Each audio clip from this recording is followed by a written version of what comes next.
is whether that Q2 dip in growth to 5.4% that we saw, is it a one-quarter slump in growth numbers, or do you see this as being indicative of a longer-lasting slowdown in India's growth trajectory?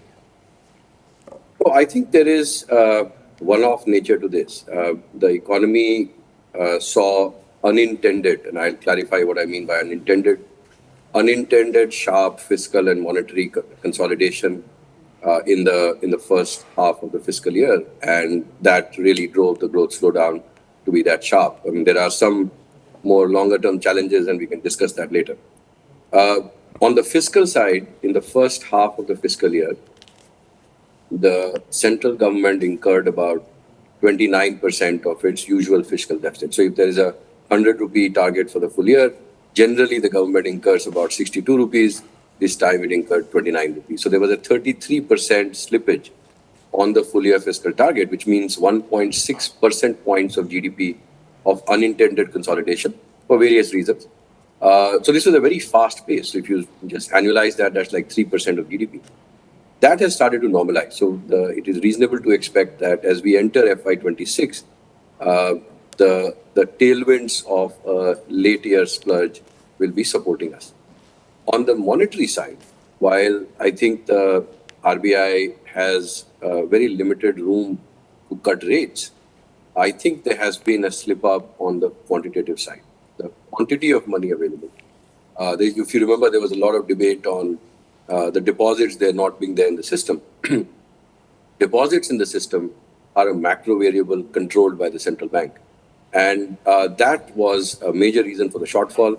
Around the beginning of the fiscal year, the central bank became overly focused on the credit deposit ratios.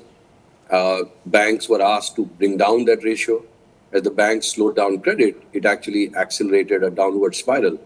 And credit growth has declined from 17% to less than 11%. If you see that pace of monetary of financial tightening, obviously the credit GDP growth will slow down.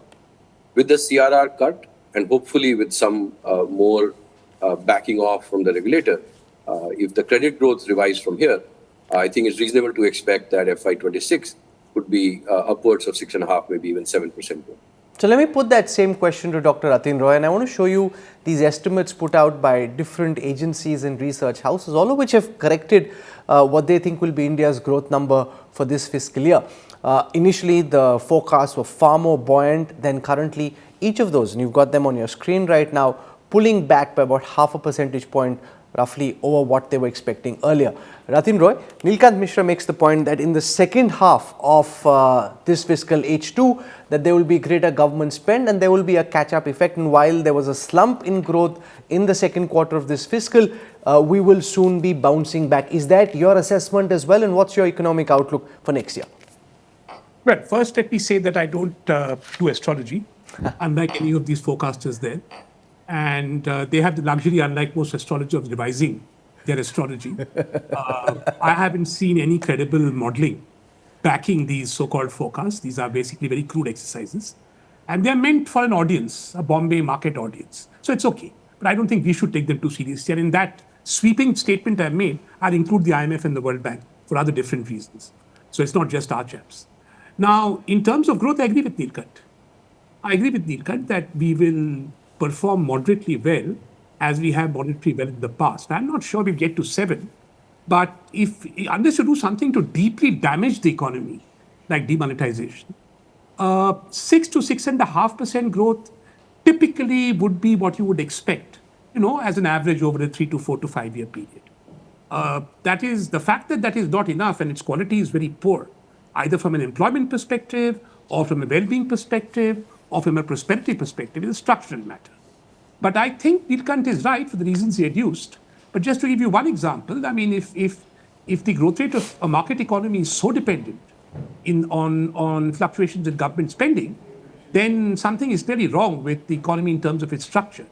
So with those caveats, I would say that the proximate causes that Neelkanth gives are quite correct. I'm not quite sure about the credit growth story there.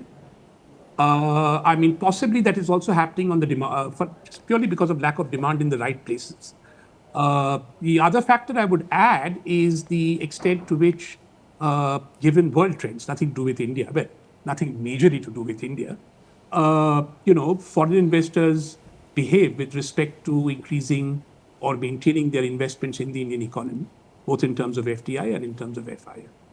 Outlook-wise, therefore, I would say that we will continue on the path of amiable but stable mediocrity that the economy has been on for the last 3 or 4 years. And I see nothing in the bargain to change that. That does have terrible implications in terms of jobs, for example, good jobs. It has terrible implications in terms of the ability to invest in health and education, both on the public sector side and the private sector side. It has terrible implications in terms of India matching up to being the third largest economy in the world, in terms of also seeing a quantum increase in prosperity of the bulk of its population. But on the macro side, I agree with Neelkanth. I think we will hit comfortably unless somebody screws up again, and there's plenty of room for that. We've seen that on track record.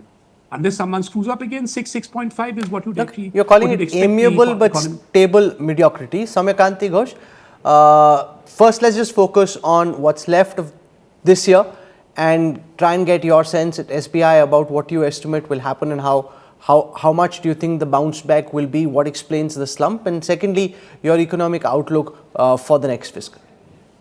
Yeah, thank you, Rahul.